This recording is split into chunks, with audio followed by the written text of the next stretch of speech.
Paano magkaroon ng 50 na personal recruit sa iyong network marketing na business kahit ginagawa mo siya ng part-time. Hi, my name is Gerard Christian Claudio and I'm a professional network marketer for 10 years na. Kaya mga pag-uusapan natin ay mga personal na mga strategies at saka mga personal na tactics na ginagawa ko on how I made over 80 recruits for the past 11 months. So, ang pinakasimula nito is may pinakamalagang tanong na kailangan nating sagutin. Naniniwala ka ba na ang opportunity na ino-offer mo sa ibang tao ay makakatulong sa kanila? If i-rate mo yung confidence mo sa opportunity na ino-offer mo sa ibang tao from 1 to 10, 1, hindi ka ganun ka-confident, 10, super confident ka, ano yung rating mo? Because naniniwala ako na walang strategy or tactic na magwo-work kung tayo mismo ay may duda sa ginagawa natin or tayo mismo ay hindi naniniwala na makakatulong sa iba yung ino-offer natin. Because confidence is contagious. Malalaman ang kinakausap mo kung ikaw mismo ay super sold out ka sa ginagawa mo. Most of the time, people already have all the information, kaya lang ang kulang tayo mismo na nag-o-offer sa iba ay nagdududa tayo. So ask yourself the question na kung mag-join tong kinakausap ko right now, malaki ba ang may tutulong ko sa kanya at magbe-benefit siya ng big time na worth ng ikakapital niya. Ang pinakaunang strategy, i-approach mo yung mga tao na may malaking tiwala sa'yo. Because people will do business with you if they trust you. Marami akong mga ka-teammates na halos wala nang ang presentation yung mga prospects nila pero nagjo-join dahil malaki ang tiwala sa kanila. Because they already build up their reputation from the past even before pa sila nag-join sa team namin.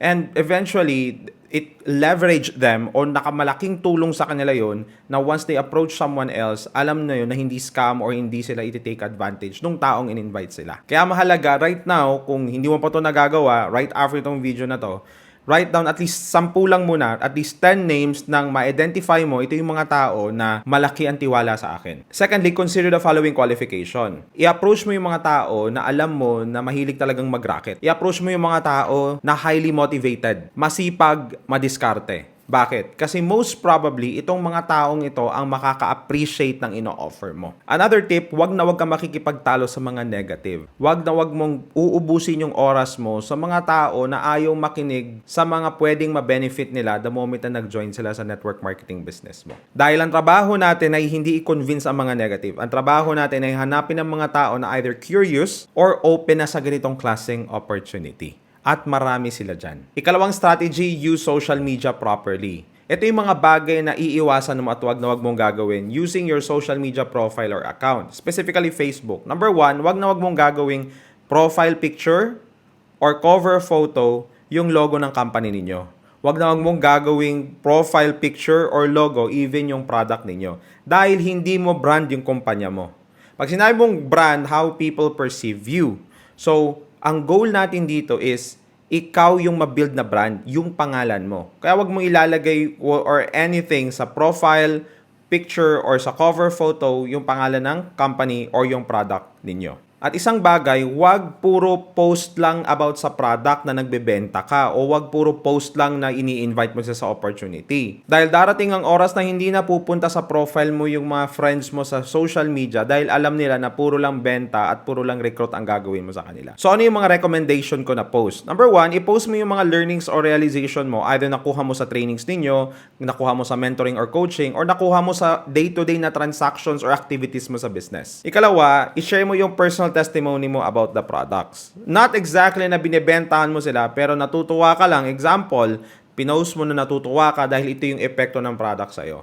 The more on storytelling yung pagpo-post mo, mas malaki ang chance that people will want to see your post dahil may nakukuha silang value dito. And lastly, share mo yung latest wins mo sa business no matter how small or no matter how big it is. Dahil people are watching you, pag nag-start ka na invite, and some of them might not join immediately, ang profile mo ang tinitingnan nila. Ito yung recommendation ko ng ratio ng pagpo-post.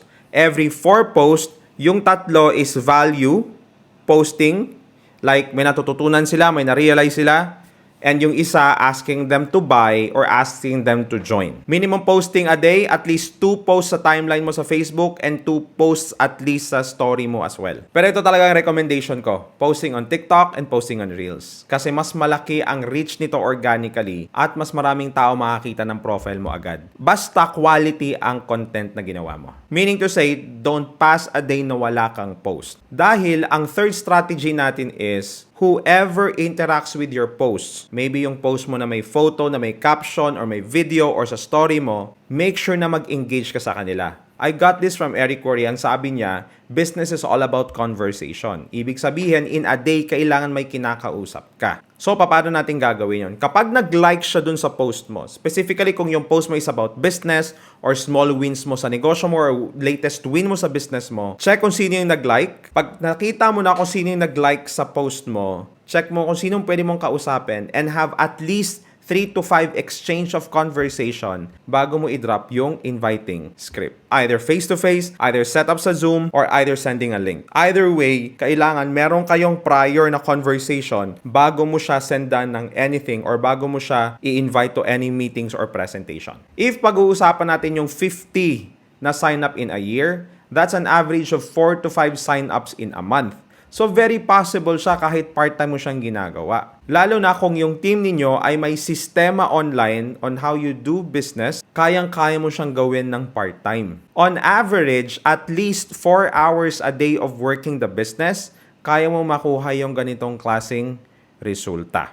Another ratio, usually kung social media ang pag-uusapan natin like you're using the messenger o nakikipag-usap ka sa iba via any social media platform, ang average conversation or average presentation to get 1 sign up, usually isa sa 20 presentation, 1 sign up. Personal experience ka yun. Pero i-drop mo dyan sa comments if you have others experiences kung ano yung ratio mo. If may nakuha kang value sa video na to, click mo ang like, click mo ang share, at i-comment mo na rin dyan kung meron kang idadagdag sa mga strategies na nasabi ko. Let's build our business. Let's grow our network marketing business.